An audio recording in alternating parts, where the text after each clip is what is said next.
Well, for more on sports sustainability, I spoke with Patrick Hermon. He's Director of EU Operations for eTool Global. Now, I began by asking him what sporting companies are doing to keep not just their venues, but their industry green. There's actually quite a lot going on in the background in terms of companies and what they're doing sustainability-wise. Certainly in the building sphere, people putting up stadiums and sporting events have quite a big sustainability agenda, lots of targets that they'll be trying to meet in terms of carbon reductions, waste reductions, water reductions. To build a stadium these days in the developed world does normally require some effort in terms of sustainability. Now, one of the things that we saw some new initiatives with the Euro semi-finals in France. We saw that they had these wind turbines in the stadium. Is that something that's very cutting edge? Can we expect to see more of these sorts of things built into the stadiums of the future, perhaps? Hopefully, yeah. Wind turbines have been around for some time now.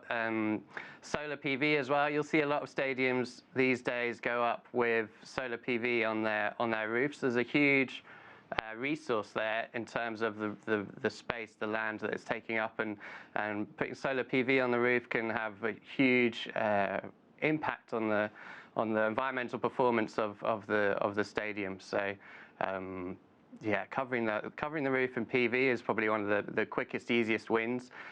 You'll cover off on a lot of the electricity that the stadium's actually using, and you might even be able to export it to the surrounding neighborhood as well. Now let's also look at some of the least environmentally friendly sports. There have been a lot of complaints recently about golf in terms of the water that's needed to maintain these courses, and even with football, same thing depending on what the pitch is made of, and even the greenhouse emissions coming from people traveling to and from these events. In your opinion, what would you say are the least environmentally friendly sports? It varies, really. You've got to think, like, initially, to play golf doesn't really require much emissions. You've got a golf club and a golf ball. There's not very many impacts associated with that. But you're right, when you get to these golf courses that are heavily watered, maybe they're in areas which don't receive much water and they need to be manually watered, then that can have significant impacts. But you've got to think about the whole picture.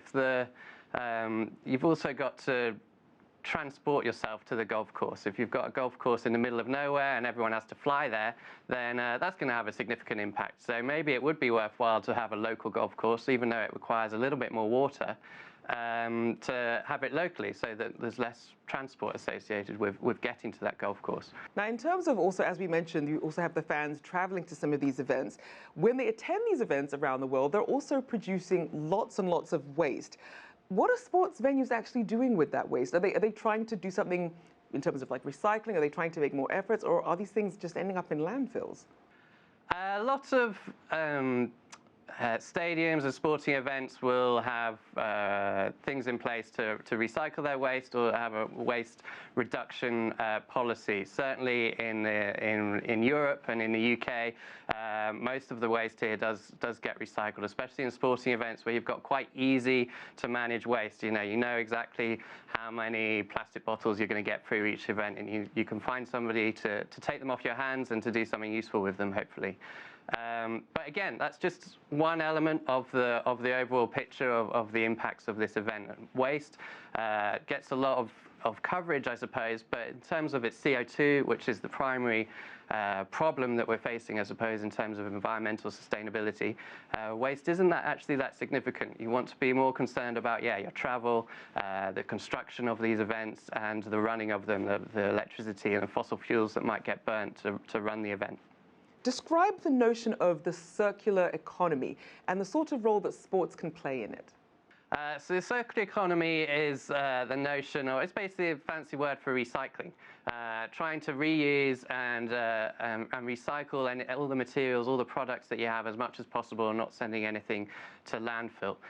It's a very useful mindset in terms of the environment, but it's not the only thing. You want to be considering your actual impacts. How many kilograms of CO2 are you using up to run these events? How many kiloliters of water are you using?